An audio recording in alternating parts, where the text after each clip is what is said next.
Muito bem, meus irmãos, minhas irmãs, então hoje, último domingo aí do mês de maio, mês da família, encerrando então a nossa série de mensagens Lares Abençoados. Lares Abençoados. A ideia com que nós temos falado já durante todos os domingos é fazer com que os nossos lares eles não sejam um lar naquele conceito de um lar abençoado, é um lar que recebe a bênção do Senhor. Não é essa a ideia, não é essa a ideia. Lar abençoado é aquele lar que recebe de Deus tanta bênção, mas tanta bênção que ele transborda, e esse transbordo de bênçãos do Senhor alcança as pessoas e as famílias que nos cercam. Esse é um lar abençoado, é um lar que abençoa. Será que o seu lar é um lar que abençoa? Será que a tua casa é uma casa que abençoa outras famílias, outros lares? Essa é a ideia de um lar abençoado. Recebemos do Senhor, mas aquilo que o Senhor nos dá, aquilo que o Senhor nos enche, Ele transborda, como um copo d'água que enche, transborda e molha tudo que está ao seu redor. Assim são as nossas famílias, abençoadas pelo Senhor e abençoadas para abençoar. Glória a Deus que nós temos essa oportunidade de falar a respeito de famílias, falar daquilo que o Senhor tem feito nas nossas famílias. Até agora, relembrando um pouquinho do que a gente já falou durante esse mês, nós iniciamos falando da família de Abraão como um modelo, de um lar abençoado e que abençoa. Lembra? Em ti serão benditas todas as famílias da terra. Então, começando ali em Abraão, nós ouvimos esta mensagem. Depois falamos sobre lares que caminham e se fortalecem, Quem se lembra disso? A gente falou do papel do marido, falamos do papel da esposa, falamos do papel dos filhos. Esse é um lar, para ser um lar abençoado, nós precisamos ser um lar que se preocupa nesse fortalecimento. Nós fortalecemos as nossas relações para que então nós possamos ser abençoadores. Depois, no terceiro domingo, falamos de um lar que é guiado por Deus para impactar outras famílias, outros lares. Citamos lá a história de Cornélio, que toda a sua família foi abençoada, e ele foi guiado para ter aquele encontro com Pedro, e todo o seu lar foi abençoado. Então, nossas famílias precisam ser guiadas pelo Senhor para abençoar. E chegamos então no quarto domingo, e aqui nós vamos falar sobre o nosso desafio final. Nosso desafio como lar que se volta para o Senhor e diz: Senhor, eu quero que a minha casa seja uma casa de bênção. Eu quero que a minha casa seja um lar que vai impactar a vida de muitas pessoas. E esse desafio, então, para nós alcançarmos, nós precisamos fazer um compromisso inegociável. Um compromisso inegociável, um acerto, um acordo com Deus. Um estabelecer de metas da família, selado ali com a presença do Senhor. E assim a gente avança para o nosso desafio de se tornar um lar abençoado. Cantamos o tema da nossa mensagem de hoje. Eu e minha casa serviremos ao pastor? Não. Eu e a minha casa serviremos ao Senhor. Serviremos ao Senhor. E esse texto está lá em Josué, no capítulo 24. Josué, capítulo 24, a partir ali do verso 14. Vamos ler apenas o 14 e o 15, mas vamos discorrer um pouquinho. Josué 24, 14 e 15. Diz assim a palavra do Senhor: Agora, pois, temam o Senhor e o sirvam com integridade e com fidelidade. Joguem fora os deuses que os pais de vocês serviram do outro lado do Eufrates e no Egito, e sirvam o Senhor. Mas se vocês não quiserem servir o Senhor, escolham hoje a quem vão servir, se os deuses a quem seus pais serviram do outro lado do Eufrates, ou os deuses dos amorreus, cuja terra vocês estão morando. Eu e a minha casa serviremos ao Senhor. Até aqui. Muito bem. Josué 24, depois eu te convido a ler todo esse capítulo 24, que é precioso. Marca então o fim de uma era. Israel já havia conquistado boa parte da terra prometida, a tão sonhada terra prometida. Josué aqui já era um homem idoso, já não era mais um jovenzinho que estava ali nas fileiras ali de Moisés, acompanhando tudo o que acontecia, já era um homem idoso. E aqui então ele convoca o povo em Siquém, e Siquém, detalhe, era um lugar bem simbólico, né? Porque nesse lugar foi onde Abraão edificou um altar ao Senhor. Também nesse lugar Jacó consagrou. Moisés ali ordenou a proclamação da bênção e maldição. Então era um lugar bem simbólico. E Josué, então já idoso nesse local, ele propõe então ao povo essa reconexão, fazer esse acerto de contas, essa renovação da aliança com Deus, a aliança que Deus tinha feito com o seu povo. É nesse cenário que Josué, ele então, como seu último ato, né, de liderança, um pouco depois ele já morre, ele propõe essa renovação. Ele relembra tudo aquilo que Deus fez. Se você ler ali os versos antes, ali no começo, tudo que o Senhor fez, a aliança, o cuidado do Senhor com o povo de Israel, a conquista de Canaã, tudo aquilo que eles vivenciaram, e a gente lembra, a gente conhece a história desde quando eles são libertos lá do Egito, da escravidão. Mas Josué, ele confronta o povo aqui, porque Josué conhecia essa racinha de pessoas aqui, né? Ele conhecia a geração anterior, conhecia ali os pais dessa geração, porque lembrando que esse povo que está aqui não é o povo que saiu do Egito, já é a próxima geração, dos filhos, netos daquele povo teimoso lá de trás. Só que esse povo, ele entra na terra prometida, só que eles cometem os mesmos erros dos seus antepassados. É que o negócio está no sangue, né, do povo, né? Um povinho encardido. Mesmas coisas. E Josué, então, ele confronta, ele chega para o povo, você lê o texto, e ele fala, não façam isso, abandonem os deuses, abandonem tudo isso. E daí o povo chega para ele, não, Josué, pode deixar, a gente vai sim, estamos contigo, vamos sim, vamos abandonar tudo isso, vamos obedecer aos mandamentos, vamos fazer. O povo... Eu fico imaginando Josué olhando aquilo e falando assim, eu conheço vocês.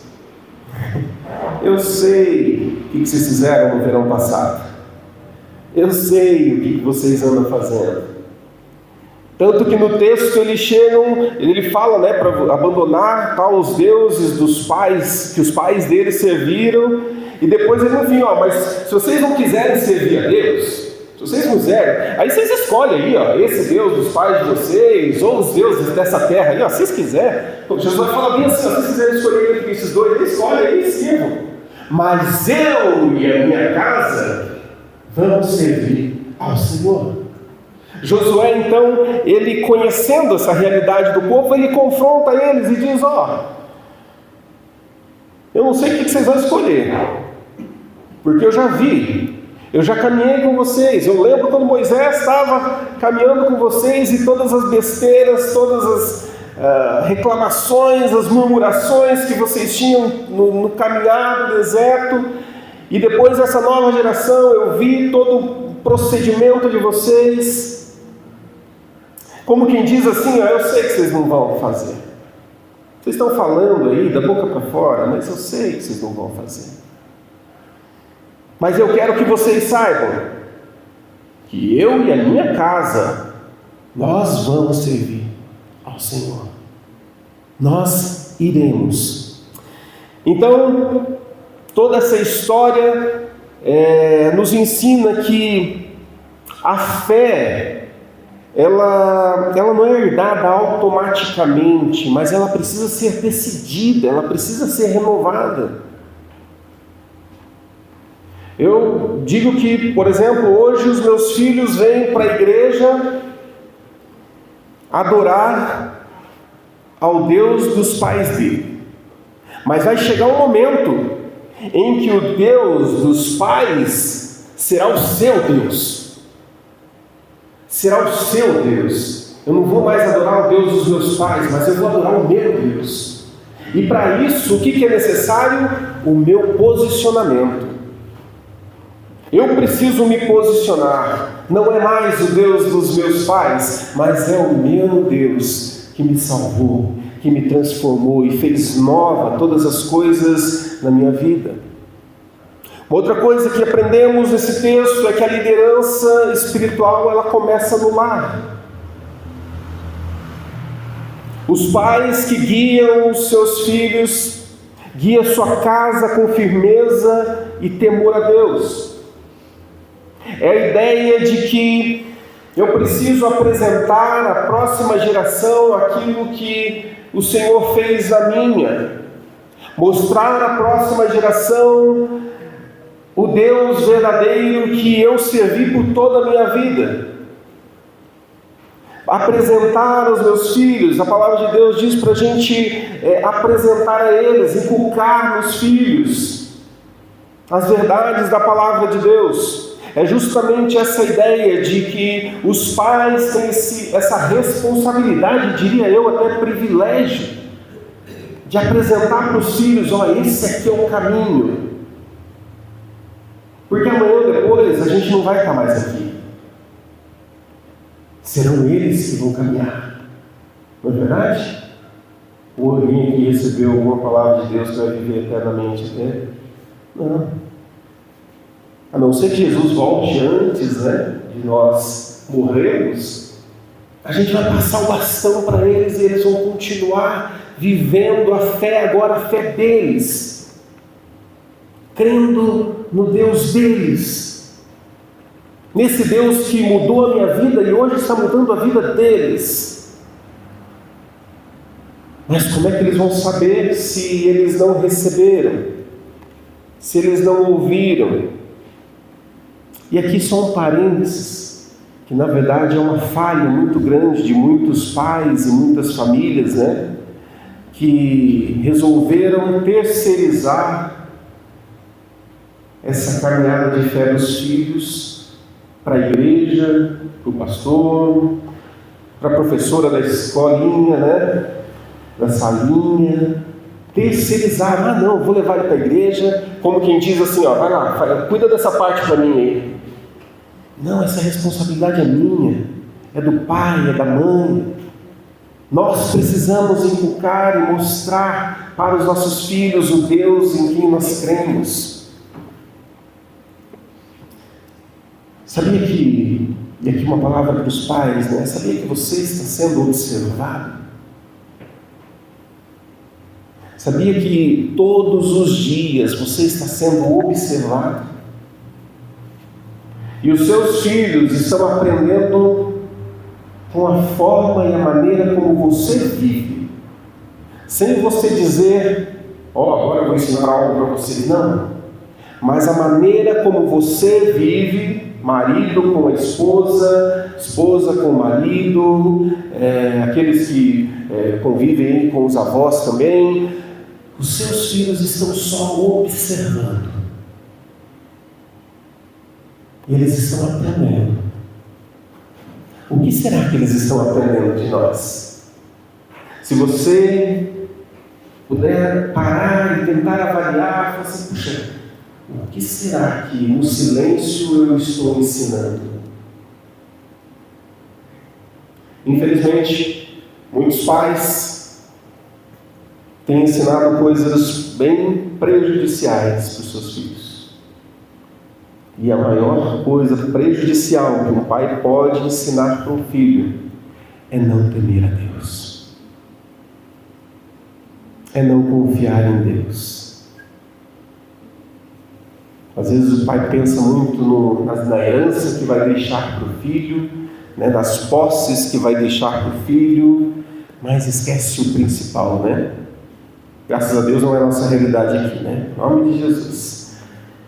Mas nós precisamos cuidar para levar, então, e ser como Josué, que bate no peito e diz, eu e a minha casa vamos servir ao Senhor. Ele não chega para o povo e fala assim, só um minutinho, que eu vou perguntar para a minha família lá se eles estão comigo. Aguenta aí, deixa eu ver lá. Aí ele volta assim, falei com eles lá, eles também vão comigo. Não, ele afirma, eu e a minha casa vamos servir ao Senhor. Ele se posiciona e diz, eu e a minha casa vamos servir ao Senhor. Josué fala para todo aquele povo das consequências de abandonar os preceitos de Deus. E a gente vê que esse povo, de fato, eles abandonam. Por tudo que acontece ao longo da história, eles se esquecem. E a gente vê muito, quando a gente está lendo a história dos reis ali, você vê, e o rei tal fez tudo que era contrário à vontade de Deus. E o rei tal fez tudo que era contrário à vontade de Deus. O povo continuou perpetuando coisas ruins e caminhando de forma errada. Nesse texto ele fala sobre essas consequências. No entanto, a gente vê também pela história que a prática era totalmente contrária. E ele fala sobre idolatria. Abandonem esses deuses, deixem de lado esses deuses. E nos nossos dias nós também vivemos essa realidade idólatra. E às vezes, na maioria das vezes, batemos aí os irmãos aí católicos por causa da idolatria, mas nós esquecemos que dentro do nosso meio tem muita idolatria. Tem muita idolatria. E nós nos esquecemos de olhar o nosso arraial, vamos encurtar mais, o arraial fica muito grande, esquecemos de olhar para dentro do nosso quintal, da nossa casa, e a gente começa a perceber que até mesmo ali existe muita idolatria. Idolatria a algum santo? Não. Idolatria a valores, idolatria a prioridades que não são o Senhor, idolatria a um status, idolatria às bênçãos que Deus já te deu, e a gente vai transformando coisas em ídolos, e a gente nem se dá conta, e a gente precisa voltar e lembrar da fala de Josué dizendo, abandone tudo isso, e sirva apenas ao Senhor. Materialismo, idolatria. Eu estava conversando com o Daniel hoje, Deus estava contando um pouquinho da minha história, e eu falei para ele que em determinado momento da minha vida eu me achava um crentão, só que eu mal percebia que eu tinha um ídolo gigante dentro de mim que se chamava orgulho. E Deus precisou quebrar esse orgulho dentro de mim da maneira mais cruel para mim, Os outros não, mas para mim. E fazer eu me humilhar para ser trabalhado nesse ídolo que eu nem me dei conta que eu tinha dentro de mim. Soberba, orgulho, olhar as pessoas de cima para baixo. são ídolos. Somos idólatras. E nós precisamos cuidar. Se nós queremos ter essa afirmação que Ele faz de eu e minha casa vamos servir ao Senhor, servir a Deus, então, meu irmão, minha irmã, abandone todos os deuses. Pensa aí. Será que existe algum Deus na tua vida que você precisa abandonar? Será que existe algum Deus que você precisa falar, uau? E aí? O que você vai fazer? Josué nos ensina que essa decisão começa em casa. Começa lá na minha casa. Ele sabia que o povo não ia cumprir esse pacto. Ele sabia. Se vocês não quiserem, escolhe aí. Tem 2 deuses aí, tem dos seus pais, tem da terra que a gente está vivendo. Escolhe aí. Ele sabia. Mas servir a Deus exige de nós, exige da nossa família algumas posturas muito rigorosas, e nós precisamos ser muito sérios e diligentes nisso. Uma decisão consciente de que eu preciso mudar, não por uma tradição, porque os meus pais, meus avós, não, é uma decisão consciente, não, eu preciso mudar porque eu tenho convicção de que isso é errado e isso não agrada a Deus. Eu preciso me posicionar. Eu, junto com a minha família, eu preciso me posicionar.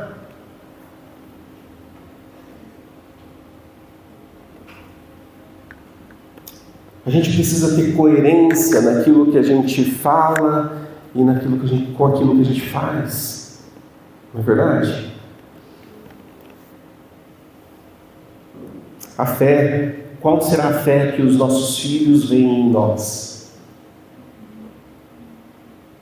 Se a gente pudesse perguntar para eles, a gente não vai fazer isso não, mas se a gente pudesse perguntar para eles assim, que fé você enxerga em mim? Uma vez a gente fez uma atividade em casa, não sei se a Pri, os meninos lembram, tem que fazer de novo. Faz tempo, de perguntar para eles o que eles não gostam em nós. Uau, quem tem coragem?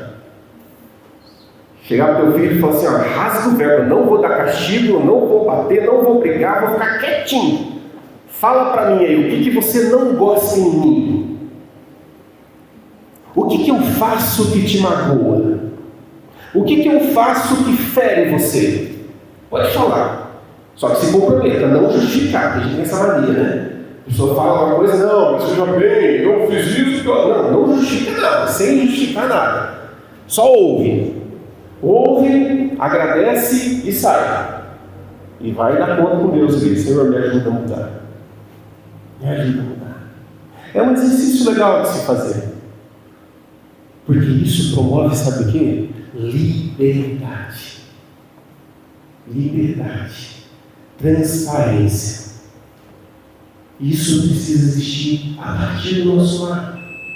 Se a gente quer isso na vida da igreja, se a gente quer ver isso na sociedade, a gente precisa começar dentro da nossa casa. De ouvir e falar, Senhor, me ajuda. Talvez eu não sou o pai ideal, talvez eu não sou a mãe ideal, talvez eu estou muito aquém daquilo que deveria ser, mas foi bom ouvir isso. Então, Deus, me ajuda a melhorar. Me ajuda a melhorar. Me ajuda a ser diferente. Se ter um filho te ver fazendo isso, essa é uma enorme lição que ele está levando para a vida dele, sabia disso? Se o teu filho, se o teu neto, tem avós aqui também, né? Ver você fazendo isso, uau, que lição, que lição. Puxa, eu quero ser assim. Eu quero ser como meu pai. Eu quero ser como a minha mãe. Eu quero viver isso. Que privilégio a gente poder construir isso na vida dos nossos filhos. Isso é ser intencional. Isso é ser direto, não ficar com rodeios, né? Não, eu preciso mudar, então deixa eu ver. Maridos, e aqui eu estou me colocando no meio, né? Pergunta para sua esposa, qual é o marido ideal? Chega para ela e fala assim, ei, o que você gostaria que eu mudasse para que você pudesse se sentir melhor?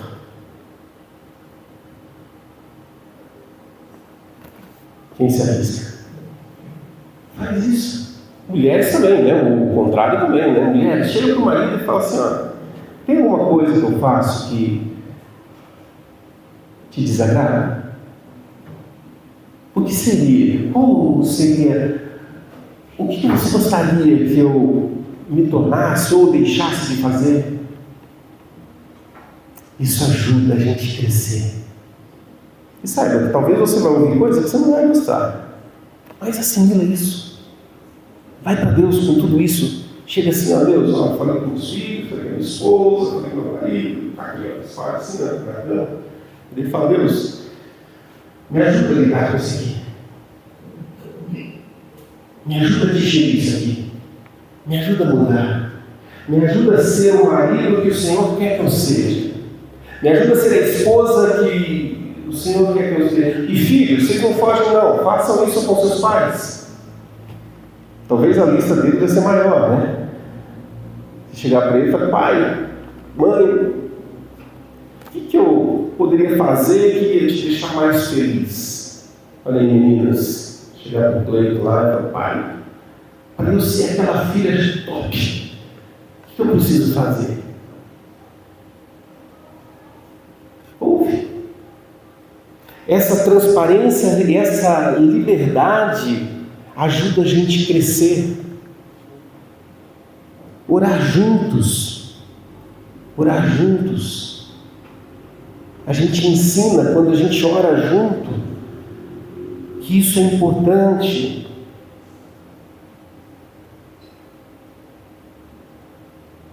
E todo dia, todo domingo que eu chego aqui na igreja, às vezes eu estou na correria, arrumando as coisas aqui antes do culto começar e tal. Quando Andrezinho corre atrás de mim e fala assim, pai, eu esqueci, eu preciso orar por você. E eu falo, ora filho, ora. Ele ora abençoando. Mas onde ele aprendeu isso? Onde ele aprendeu isso? Quem sabe aquele momento que você está indo levar ele para a escola e ele vai ter uma prova, alguma coisa, filho, vamos orar por isso? Ou você está saindo para passear, posso orar com você? São lições que são ensinadas não no momento da educação, como se sabe, não, mas é no teu dia a dia. E são práticas. Você viu que eu peguei todo mundo, né? Tem esposa, tem marido, tem filho, todo mundo tem a sua parcela, todo mundo tem o seu papel, todo mundo tem esse compromisso de juntos, porque aqui é eu e a minha família vamos servir ao Senhor. Todos nós vamos servir ao Senhor, então todos têm a sua parcela, a sua contribuição, todos têm que fazer a sua parte. Ou você acha que é só o pai ali que tem que catar todo mundo, jogar nas costas aqui assim, e carregando aquele peso, ai meu Deus, levando a minha família para Jesus? Não, a gente caminha de mãos dadas, juntos, no mesmo propósito e na mesma direção. Isso é cultivar rituais de fé, onde não precisa de um momento específico, mas todo momento é momento de nós partilharmos a nossa fé com aqueles que convivem com a gente, de orarmos juntos, de nós desfrutarmos de um tempo conosco, porque eu e minha casa vamos servir ao Senhor. Eu e minha casa vamos servir ao Senhor. Porque vai chegar um dia que os nossos filhos vão crescer e vão resolver, quem sabe, estudar fora, sair da nossa casa, às vezes sair da nossa cidade, ou sair do país, por que não dizer, não é verdade? E vão para longe de nós, longe dos nossos olhos, que são totalmente protetores hoje, né? Mas quando a gente cultiva uma vida onde a gente foi a todo instante ensinando com a prática, eu sei que quando meu filho for, ele vai levar tudo aquilo com ele. Tudo aquilo já foi plantado no seu coraçãozinho. E ele vai perpetuar isso onde ele estiver. E você vai poder ficar descansado, porque o seu papel foi feito, foi bem feito.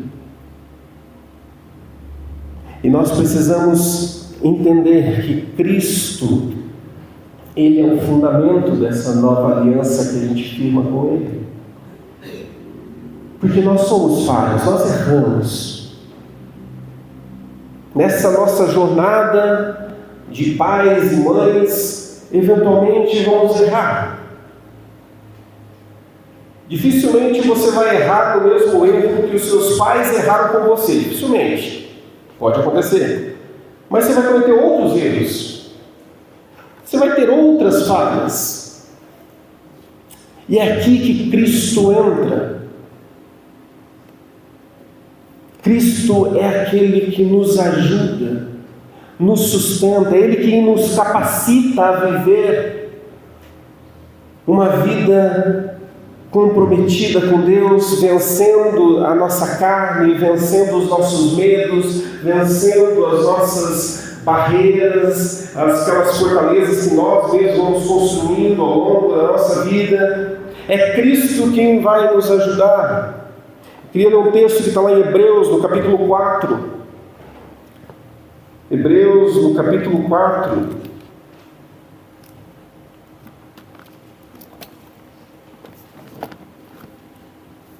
Hebreus 4, 14 ao 16, diz: Tendo, pois, Jesus, o Filho de Deus, como grande sumo sacerdote que adentrou os céus, conservemos firmes a nossa confissão, porque não temos um sumo sacerdote que não possa se compadecer das nossas fraquezas. Pelo contrário, ele foi tentado em todas as coisas à nossa semelhança, mas sem pecado. Portanto, aproximemo-nos do trono da graça com confiança, a fim de recebermos misericórdia e encontrarmos graça para ajuda em momento oportuno. Cristo Jesus não mentiu quando ele disse que estaria conosco todos os dias até a consumação dos séculos. Ele não mentiu quando falou aos profetas que não iria abandonar. É Ele o nosso escape, é Ele a nossa ajuda, é Ele quem vai nas nossas fraquezas nos ajudar a vencer, é Ele quem vai nos conduzir, e quando a gente errar, a gente pode contar com Ele para nós acertarmos a rota, corrigirmos a rota,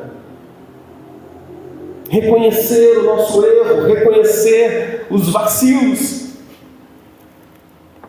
e nos ajudar a viver uma vida diferente, uma vida devota ao Senhor, uma vida que vai ser reflexo para todos aqueles que moram e convivem conosco.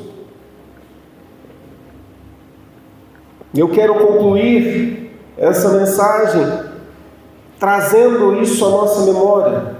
A gente precisa entender que uma família que serve é uma família que transforma o mundo. Uau, que bonita essa frase, pastor. Vou colocar na minha parede. Não coloque. Coloque no seu coração e comece a viver isso. Porque uma família que transforma o mundo, ela transforma pelo seu testemunho. As pessoas vão enxergar na sua família referência. E quando a gente começa a transbordar isso, a gente começa a mostrar para as pessoas aquilo que o Senhor tem sido dentro da nossa casa. Eventualmente pode acontecer de alguém chegar para você e falar assim: como é que você lida com isso? Porque lá em casa está difícil, lá em casa a gente está passando por lutas, lá em casa a gente está passando... Aí você fala: ô meu irmão, senta aqui, que a nossa família quer abençoar tudo. Deixa eu contar o nosso testemunho. Você começa a abençoar. É assim que a gente vai abençoando. Abençoando para abençoar. Porque aquela pessoa que hoje foi abençoada por você, amanhã vai estar abençoando outros. E essa rede vai crescer. Porque é para isso que nós fomos criados. Ou você acha que o fazer discípulos de todas as nações é o quê? É isso. Testemunha do Evangelho que mudou a tua vida. E esse Evangelho, que é loucura para muitos, vai modificar e transformar a vida das pessoas. E elas não vão guardar para elas, porque um dia compartilharam com elas. Percebe que é um lado abençoado? É isso. Eu tenho sido tão abençoado por Deus que isso não pode morrer em mim. Isso precisa se estender. Isso precisa ir além.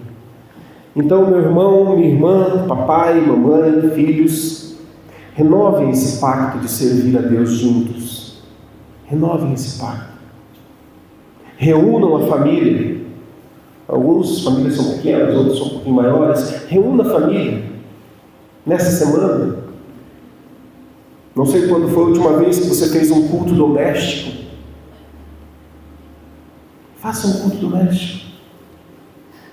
Reúna todo mundo. Vamos orar? Alguém tem algum pedido de oração? Vamos orar uns pelos outros aqui? É muito mais fácil, né? Falar aqui na frente talvez seja muito difícil. Ai, meu Deus. Mas na nossa casa é mais fácil. Com os nossos pais, com os nossos filhos. Faça esse culto doméstico e firme esse pacto de sempre servirem juntos ao Senhor. E no final digam: ó, eu e minha casa serviremos ao Senhor. Faça um jogral. Coloca todo mundo enfileirado assim, todo mundo fala: eu e minha casa. Sabe? É isso que nós precisamos cultivar nas nossas casas, que a gente vai ficando um crente velho, a gente vai perdendo algumas coisas. E a gente vai abandonando algumas coisas que são essenciais para a caminhada. Resgata isso. Resgata isso. E meu irmão, não importa se o mundo que você vive, se o contexto que você vive, quiser andar no sentido contrário. Não importa. Não se preocupe. Porque você e a sua casa vão continuar servindo o Senhor. Não importa se ninguém, e aqui os adolescentes aí, né, que têm amigos na escola, que vamos para a balada, vamos fazer isso, vamos fazer aquilo, não sei o que é. Eu e a minha casa vamos servir ao Senhor. Porque isso é o que vale, isso é o mais importante. Não importa os outros, se os outros quiserem andar na contramão, você não vai andar, você vai continuar em frente. Amém? Coloque-se de pé. Vamos orar.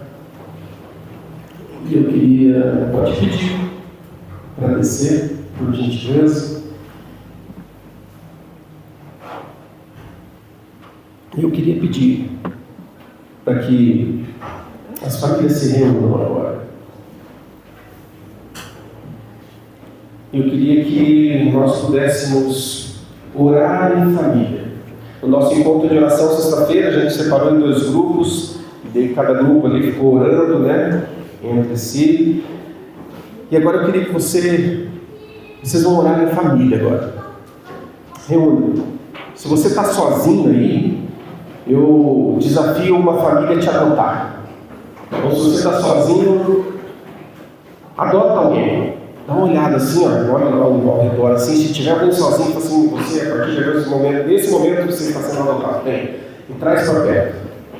Eu queria que vocês orassem juntos agora e pedir para que o Senhor abençoe a tua casa. Quem sabe, Senhor, está faltando gente aqui. Minha família é maior, está faltando gente. Mas eu quero, como Josué, dizer: eu na minha casa vou servir ao Senhor. Deseja isso, irmão. Deseja isso.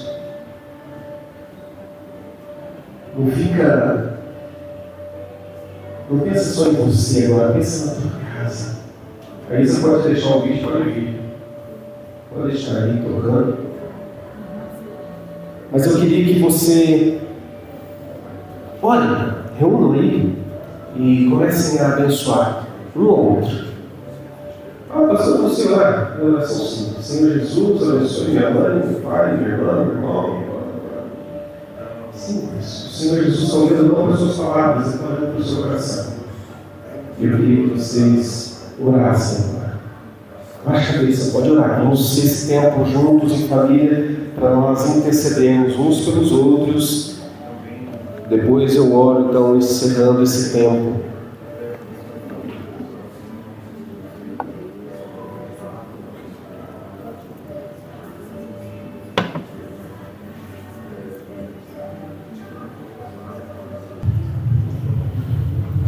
Obrigado, Senhor. Obrigado, Deus, porque uma igreja é formada por famílias. A tua igreja é formada por famílias. Obrigado, Senhor, porque em Ti nós crescemos, nós aprendemos, nós vencemos os nossos medos, nós avançamos como marido, como esposa, como filhos. Em Ti nós podemos crescer, ó Deus. Em Ti todas as coisas são possíveis, ó Deus, porque nós somos humanos, falhos, somos limitados. E por isso nós glorificamos o Teu nome, porque o Senhor é aquele que não nos desampara, está sempre ao nosso lado, e o Senhor é o maior interessado em que a nossa casa seja uma casa de bênção. Para que a nossa casa seja uma casa de luz, que reflete a luz de Cristo. Nós Te louvamos, ó Deus, pela vida de cada família que está aqui nessa noite. Nós Te louvamos, ó Deus, porque o Senhor é um Deus que não tem faltado, e eu tenho a certeza absoluta que o Senhor tem abençoado cada um aqui, cada casa representada aqui, Senhor. Eu tenho absoluta certeza que o Senhor tem sido generoso com cada um aqui. Não tem faltado lutas, não tem faltado batalhas, mas também não tem faltado a Sua presença. Por isso nós estamos aqui para Te adorar, Te cultuar, celebrar ao Senhor, ó Deus. Queremos Te exaltar acima de todas as coisas, ó Deus, porque o Senhor tem cuidado da nossa casa. Muito obrigado, Senhor, por cada pai, por cada mãe, cada filho, Senhor. Ajuda-nos a avançar, ajuda-nos, ó Deus, a corrigir, Senhor, a rota quando nós falharmos. Ajuda-nos, ó Deus. Nós queremos nos tornar lares que abençoam, porque nós já somos abençoados. Nós já somos abençoados, mas nós queremos ir além, queremos nos tornar lares que abençoam, Deus. Então ajuda, Senhor, ajuda cada um de nós, abençoa, Senhor, as nossas casas, transborda em nós das Tuas bênçãos, para que essas bênçãos possam alcançar aqueles que estão ao nosso lado. Eu Te louvo, eu Te agradeço, Deus, por tudo que o Senhor fez e está fazendo nas nossas vidas. Muito obrigado, Senhor, porque o Senhor é um Deus misericordioso e o Senhor tem estado conosco. Muito obrigado, Senhor. Nós Te louvamos e nós Te agradecemos pela Tua palavra. No nome santo de Jesus. Amém. Amém.